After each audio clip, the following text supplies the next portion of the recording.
Of Mice and Men, Chapter 2. The bunkhouse was a long rectangular building. Inside, the walls were whitewashed and the floor unpainted. In 3 walls there were small square windows, and in the 4th a solid door with a wooden latch. Against the walls were 8 bunks, 5 of them made up with blankets, and the other 3 showing their burlap ticking. Over each bunk there was nailed an apple box with the opening forward, so that it made 2 shelves for the personal belongings of the occupant of the bunk, and these shelves were loaded with little articles, soap and talcum powder, razors, and those Western magazines ranch men love to read and scoff at and secretly believe. And there were medicines on the shelves in little vials, combs, and from nails on the box sides a few neckties. Near one wall there was a black cast iron stove, its stovepipe going straight up through the ceiling. In the middle of the room stood a big square table littered with playing cards, and around it were grouped boxes for the players to sit on.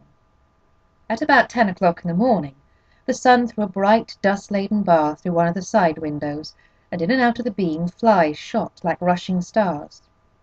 The wooden latch raised, the door opened, and a tall, stoop-shouldered old man came in. He was dressed in blue jeans, and he carried a big push-broom in his left hand. Behind him came George, and behind George, Lennie. "The boss was expecting you last night," the old man said. "He was sore as hell when you wasn't here to go out this morning." He pointed with his right arm, and out of the sleeve came a round, stick-like wrist, but no hand. "Can I have them 2 bunks there?" he said, indicating 2 bunks near the stove. George stepped over and threw his blankets down on the burlap sack of straw that was a mattress. He looked into the box shelf and then picked a small yellow can from it. "Say, what the hell's this?" "I don't know," said the old man. "Says positively kills lice, roaches, and other scourges. What the hell kind of bed you giving us, anyways? We don't want no pants rabbits." The old swamper shifted his broom and held it between his elbow and his side while he held out his hand for the can. He studied the label carefully. "Tell you what," he said finally. "last guy that had this bed was a blacksmith, hell of a nice feller, and as clean a guy as you want to meet. Used to wash his hands even after he ate." "Then how come he got graybacks?" George was working up a slow anger. Lennie put his bindle on the neighbouring bunk and sat down. He watched George with open mouth. "Tell you what," said the old swamper, "this here blacksmith named Whitey was the kind of guy that would put that stuff around even if there wasn't no bugs, just to make sure, see? Tell you what he used to do. At meals he'd peel his boiled potatoes, and he'd take out every little spot, no matter what kind, before he'd eat it, and if there was a red splotch on an egg he'd scrape it off. Finally quit over the food. That's the kind of guy he was. Clean. You used to dress up Sundays even when he wasn't going no place. Put on a necktie even, and then set in the bunkhouse." "I ain't so sure," said George skeptically. "What'd you say he quit for?" The old man put the yellow can in his pocket, and he rubbed his bristly white whiskers with his knuckles. "Why, he just quit, the way a guy will. Says it was the food, just wanted to move. Didn't give no other reason but the food. Just says, give me my time one night, the way a guy would." George lifted his tick and looked underneath it. He leaned over and inspected the sacking closely. Immediately Lennie got up and did the same with his bed. Finally George seemed satisfied. He unrolled his bindle and put things on the shelf, his razor and bar of soap, his comb and bottle of pills, his liniment and leather wristband. Then he made his bed up neatly with blankets. The old man said, "I guess the boss'll be out here in a minute. He was sure burned when you wasn't here this morning. Come right in when we was eating breakfast and says, 'Where the hell's them new guys?' And he give the stable bug hell, too." George patted a wrinkle out of his bed and sat down. "Give the stable buck hell?" he asked. Sure. You see, the stable buck's a nigger. Nigger, huh? Yeah, nice fella, too. Got a crooked back where a horse kicked him. The boss gives him hell when he's mad, but the stable buck don't give a damn about that. He reads a lot. Got books in his room. What kind of guy is the boss? George asked. Well, he's a pretty nice feller. Gets pretty mad sometime, but is pretty nice. Tell you what, know what he done Christmas? Bring a gallon of whiskey right in here and says, "Drink hearty, boys. Christmas comes but once a year." The hell he did. A whole gallon? Yes, sir. Jesus, we had fun. They let the nigger come in that night. Little Skinner. Maybe Smitty took after the nigger. Done pretty good, too. The guys wouldn't let him use his feet, so the nigger got him. If he could have used his feet, Smitty says he'd have killed the nigger. The guys said on account the nigger's got a crooked back, Smitty couldn't use his feet. He paused in relish of the memory. After that, the guys went into Soledad and raised hell. I didn't go there. I ain't got the poop no more. Lennie was just finishing making his bed. The wooden latch raised again and the door opened. A little stocky man stood in the doorway.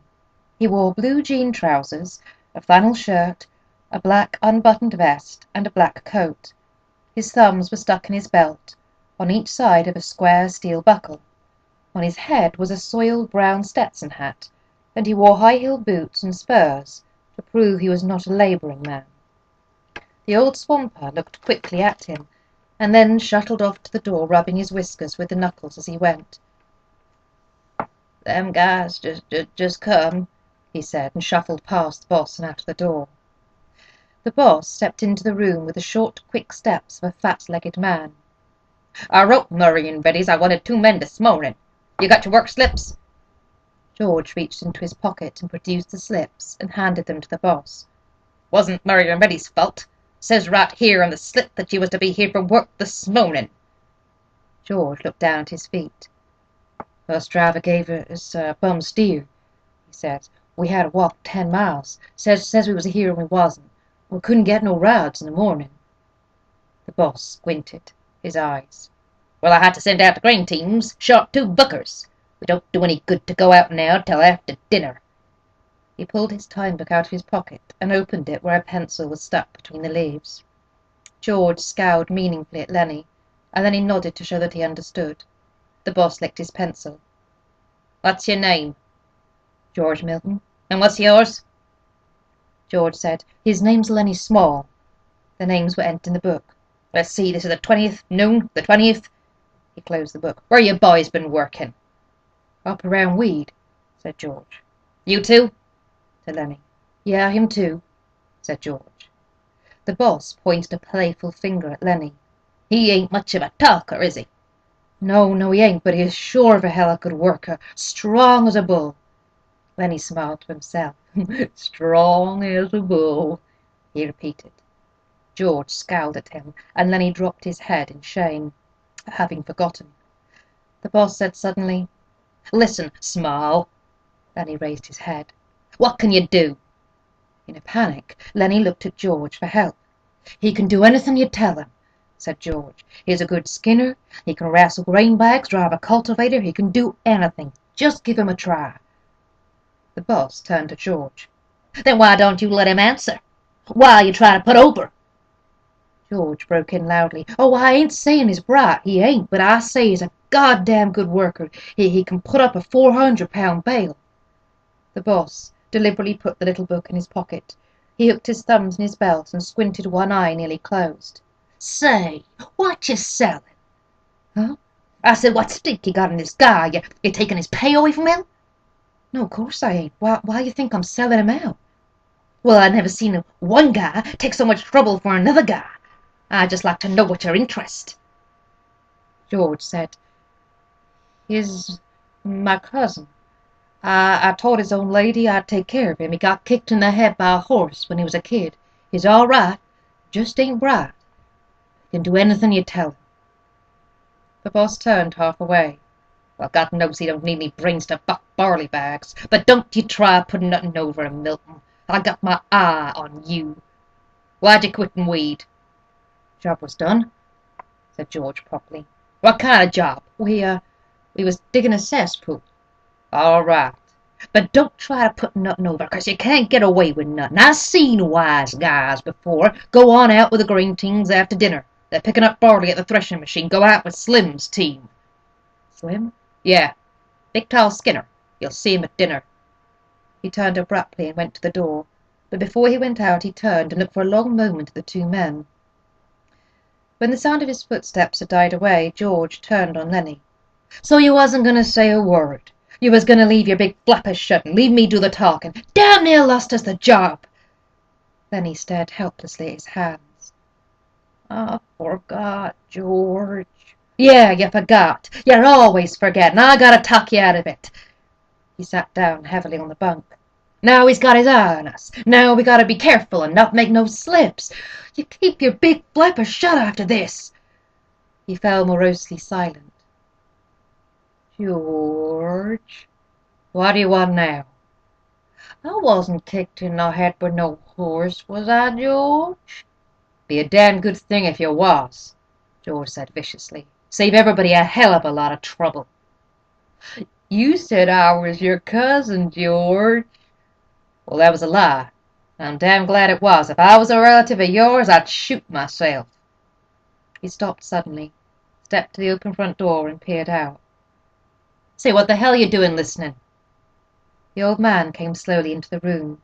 He had his broom in his hand, and at his heels there walked a drag-footed sheepdog, grey at muzzle and with pale, blind old eyes. The dog struggled lamely to the side of the room and lay down, grunting softly to himself and licking his grizzled, moth-eaten coat. The swamper watched him until he was settled. I wasn't listening. I was just standing in the shade a minute, scratching my dog. I just now finished swamping out the wash house. You was poking your big ears in our business, George said. I don't like nobody to get nosy. The old man looked uneasily from George to Lennie and then back. I just come in, he said. I didn't hear nothing you guys was saying. I ain't interested in nothing you was saying. A guy on a ranch don't need never listen, nor if he don't ask no questions. Damn right he don't, said George, slightly mollified. Not if he wants to stay working long. But he was reassured by the swamper's defence. Come on in, sit down a minute, he said. It's a hell of an old dog. Yeah, I had him ever since he was a pup. Oh, he was a good sheepdog when he was younger. He stood his broom against the wall, and he rubbed his white bristled cheek with his knuckles. How'd you like the boss?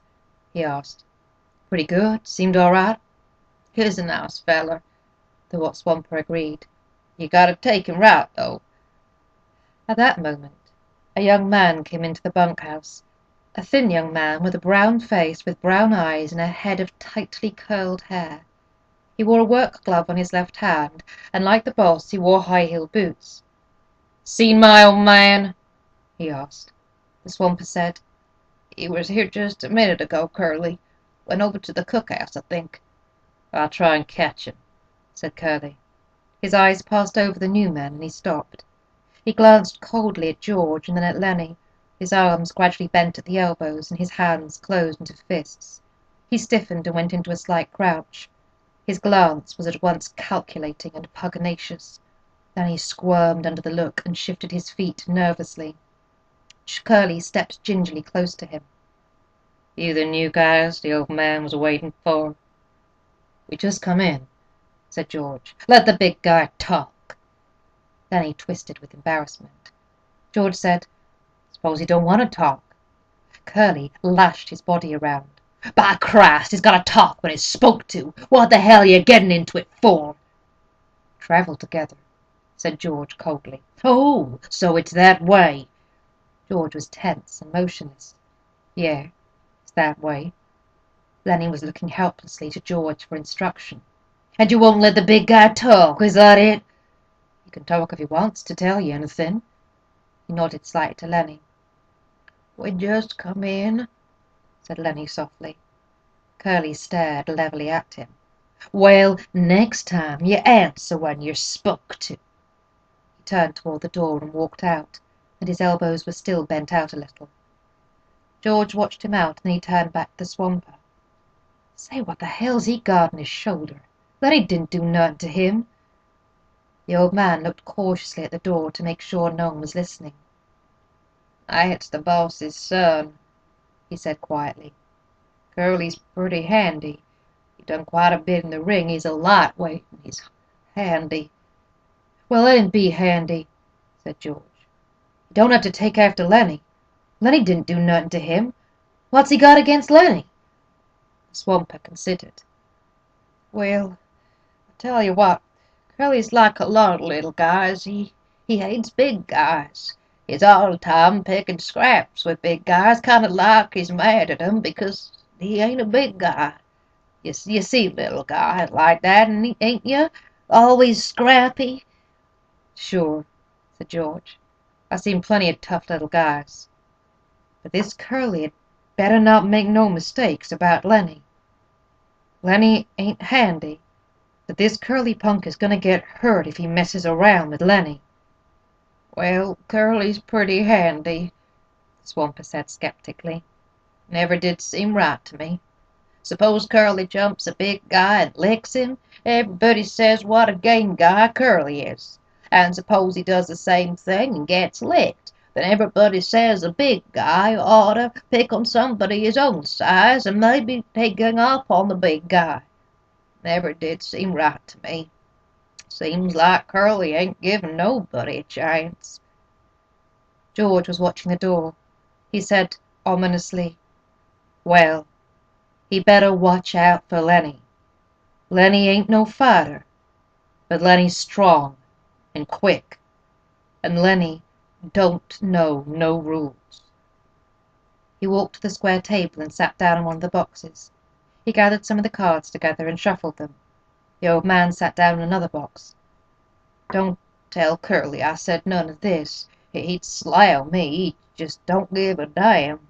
Won't ever get canned, 'cause his old man's the boss. George cut the cards and began turning them over, looking at each one and throwing it down on a pile. He said, this guy Curley sounds like a son of a bitch to me. I don't like mean little guys. Seems to me like he's worse lately, said the swamper. He got married a couple of weeks ago. Wife lives over in the boss's house. Seems like Curley is cockier than ever since he got married. George grunted. Maybe he's showing off for his wife. The swamper warmed to his gossip. You seen that glove on his left-hand? Yeah, I seen it. Well, that glove's full of Vaseline. Vaseline? What the hell for? Well, I'll tell you why. Curley says he's keeping that hand soft for his wife. George studied the cards absorbedly. That's a dirty thing to tell around, he said. The old swamper was reassured. He had drawn a derogatory statement from George. He felt safe now, and he spoke more confidently. Wait till you see Curley's wife. George cut the cards again and put out a solitaire lay, slowly and deliberately. Pretty? He asked casually. Yeah, pretty, but... George studied his cards. But what? Well, she got the eye. Yeah? Married 2 weeks and got the eye? Maybe that's why Curley's pants is full of ants. I seen her give Slim the eye. Slim's a jerk-line skinner, hell of a nice feller. Slim don't need to wear no high-heeled boots on a grain team. I seen her give Slim the eye. Curley never seen it, and I seen her give Carlson the eye. George pretended a lack of interest. Looks like we was gonna have fun. The swamper stood up from his box. Know what I think? George did not answer. Well, I think Curley's married a tart. He ain't the first, said George. There's plenty done that. The old man moved towards the door, and his ancient dog lifted his head and peered about, and then got painfully to his feet to follow. I gotta be setting out the wash basins for the guys. The teams'll be in before long. You guys gonna buck barley? Yeah. You won't tell Curley nothing I said? Hell no. Well, you look over her, mister. You see if she ain't a tart. He stepped out the door into the brilliant sunshine. George laid down his cards thoughtfully, turned his piles of 3. He built 4 clubs on his ace pile. The sun square was on the floor now, and the flies whipped through it like sparks. The sound of jingling harness and the croak of heavy laden axles sounded from outside. From the distance came a clear call. Stable buck! Oh, stable buck! And then, where the hell is that goddamn nigger? George stared at his solitaire lay. Then he flounced the cards together and turned around to Lennie. Lennie was lying down on the bunk, watching him. Look, Lennie, this here ain't no setup. I'm scared you're gonna have trouble with that Curley guy. I seen that kind before. He was kind of feeling you out. He figures he's got you scared, and he's gonna take a sock at you the first chance he gets. Lennie's eyes were frightened. I don't want no trouble, he said plaintively. Don't let him sock me, George. George got up and went over to Lennie's bunk and sat down on it. I hate that kind of a bastard, he said. I seen plenty of 'em. Like the old guy says, Curley don't take no chances. He always wins. He thought for a moment. If he tangles with you, Lennie, you're going to get the can. Don't make no mistake about that. He's the boss's son. Look, Lennie, you try to keep away from him, will you? Don't never speak to him. If he comes in here, you move clear to the other side of the room. Will you do that, Lennie? I don't want no trouble, Lennie moaned. I never done nothing to him. Well, that won't do you no good. If Curley wants to plug himself up for a fight, it just don't have nothing to do with him. Will you remember? Sure, George. I ain't gonna say a word. The sound of the approaching grain teams was louder. Thud of big hooves on hard ground, drag of brakes, and the jingle of trace chains. Men were calling back and forth from the teams. George, sitting on the bunk beside Lennie, frowned as he thought. Lennie, almost timidly. You ain't mad, George? I ain't mad at you. I'm mad at this here Curley bastard. I hope we was going to get a little stake together. Maybe $100. His tone grew decisive. You keep away from Curley, Lennie. Sure I will, George. I won't say a word. Don't let him pull you in. But if the son of a bitch sucks you, let him have it. Let him have what, George? Never mind. I'll tell you when. I hate that kind of guy. Look, Lennie, if you get in any kind of trouble, you remember what I've told you to do? George raised up his elbow. His face contorted with thought. Then his eyes moved sadly to George's face. If I get in any trouble, you ain't gonna let me tend the rabbits. That's not what I meant. You remember where we slept last night, down by the river? Yeah, I remember. Sure, I remember. I go there and hide in the brush. Hide till I come for you. Don't let nobody see you.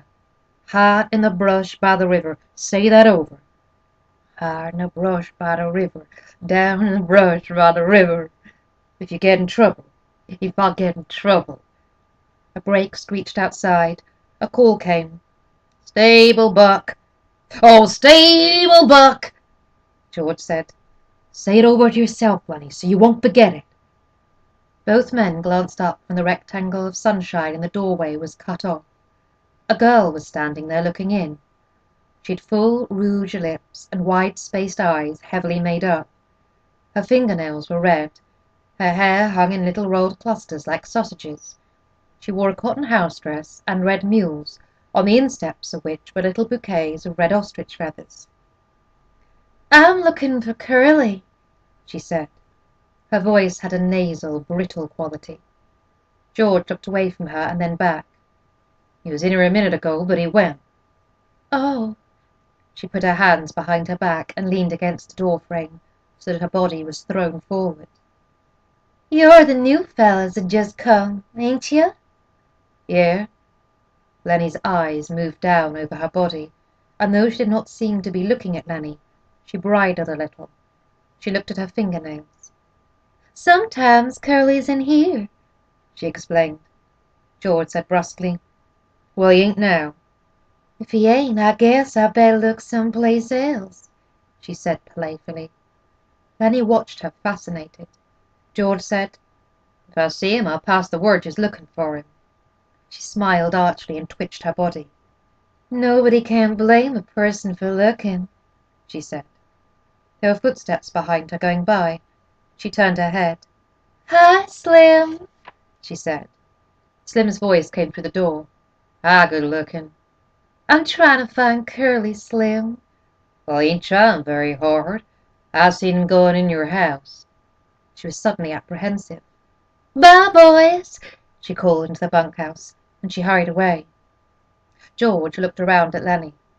Jesus, what a tramp, he said. So that's what Curly picks for a wife. She's purty, said Lennie defensively. Yeah, and she's sure hardening. Curley got his work ahead of him. Bet she'd clear out for $20. Lennie still stared at the doorway where she had been.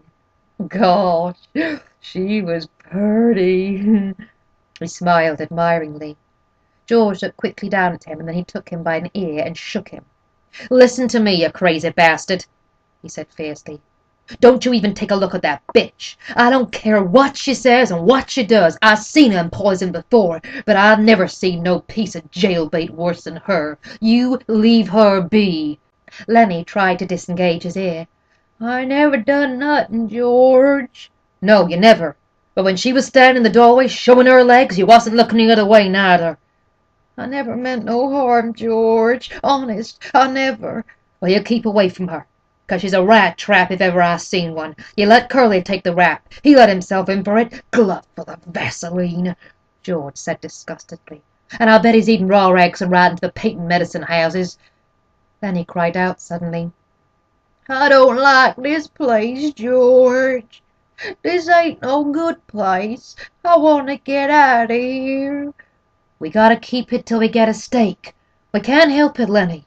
We'll get out just as soon as we can. I don't like it no better than you do. He went back to the table and set out a new solitaire hand. No, I don't like it, he said.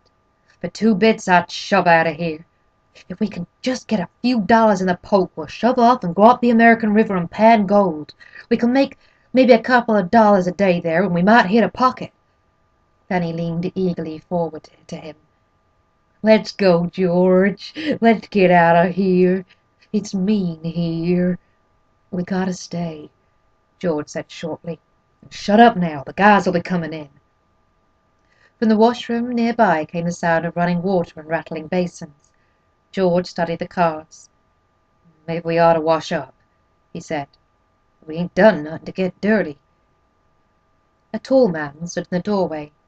He held a crushed Stetson hat under his arm, while he combed his long black damp hair straight back. Like the others, he wore blue jeans and a short denim jacket. When he had finished combing his hair, he moved into the room, and he moved with a majesty only achieved by royalty and master craftsmen. He was a jerk-line skinner, the prince of the ranch, capable of driving 10, 16, even 20 mules with a single line to the leaders. He was capable of killing a fly on the wheeler's butt with a bullwhip without touching the mule. There was a gravity in his manner and a quiet so profound that all talk stopped when he spoke. His authority was so great that his word was taken on any subject, be it politics or love. This was Slim, the jerk-line skinner. His hatchet face was ageless. He might have been 35 or 50. His ear heard more than was said to him, and his slow speech had overtones not of thought, but of understanding beyond thought. His hands, large and lean, were as delicate in their action as those of a temple dancer. He smoothed out his crushed Stetson hat, creased it in the middle, and put it on. He looked kindly at the two in the bunkhouse. It's riding a bitch outside, he said gently. Can't hardly see nothing in here. You the new guys? Just come, said George. Gonna buck barley? That's what the boss says. Slim sat down in a box across the table from George. He studied the solitaire hand that was upside down to him. I hope you get on my team, he said. His voice was very gentle. "I got a pair of punks on my team that don't know a barley bag from a blue ball. You guys ever bucked any barley?" "Hell, yeah," said George. "I ain't nothing to scream about, but that big bastard there can put up more grain alone than most pears can." Lennie, who had been following the conversation back and forth with his eyes, smiled complacently at the compliment. Slim leaned over the table and snapped the corner of a loose card. "You guys travel around together?" His tone was friendly. It invited confidence without demanding it. "Sure," said George. "We kind of look after each other." He indicated Lennie with his thumb. "He ain't bright. Hell of a good worker, though. Hell of a nice fella, but he ain't bright. I've known him since for a long time." Slim looked through George and beyond him. "Ain't many guys travel around together," he mused. "I don't know why. Maybe everybody in the whole damn world is scared of each other." "It's a lot nicer to go around with a guy you know," said George. A powerful, big-stomached man came into the bunkhouse. His head still dripped water from the scrubbing and dousing. "Ah, Slim," he said, and then stopped and stared at George and Lennie. "These guys just come," said Slim by way of introduction. "Glad to meet you," the big man said. "My name's Carlson." "I'm George Milton, and this here's Lennie Small." "Oh, glad to meet you," Carlson said again. "He ain't very small." He chuckled softly at his joke. "Ain't small at all," he repeated. "Meant to ask you, Slim, how's your bitch? I seen she was under your wagon this morning." "She slang her pups last night," said Slim. "9 of them. I drowned 4 of them right off. She couldn't feed that many." "Got 5 left, huh?" "Yeah, 5. I kept the biggest." "What kind of dogs you think they're gonna be?" "I don't know," said Slim. "Some kind of shepherds, I guess. That's the most kind I seen round here when she was in heat." Carlson went on. "Got 5 pups, huh? Gonna keep all of them?" "I don't know. I have to keep 'em a while so they can drink Lulu's milk." Carlson said thoughtfully. "Well, looky here, Slim. I've been thinking. That dog of Carlson's is so goddamn old he can hardly walk. Stinks like hell, too. Every time he comes into the bunkhouse I can smell him for 2, 3 days. Why'd you get Canny to shoot his old dog and give him one of them pups to raise up? I can smell that dog a mile away. Got no teeth, damn near blind, can't eat, can't feeds him milk, he can't chew nothing else." George had been staring intently at Slim. Suddenly a triangle began to ring outside, slowly at first, and then faster and faster, until the beat of it disappeared into one ringing sound. It stopped as suddenly as it had started. "There she goes," said Carlson. Outside there was a burst of voices as a group of men went by. Slim stood up slowly and with dignity. "You guys better come on while there is still something to eat. Won't be nothing left in a couple of minutes." Carlson stepped back to let Slim precede him, and then the 2 of them went out the door. Lennie was watching George excitedly. George rumpled his cards into a messy pile. "Yeah," George said. "I heard him, Lennie. I'll ask him." "A brown and white one," Lennie cried excitedly. "Come on, let's get dinner. I don't know whether he got a brown and white one." Lennie didn't move from his bunk. You ask him right away, George, so he won't kill no more of 'em." "Sure.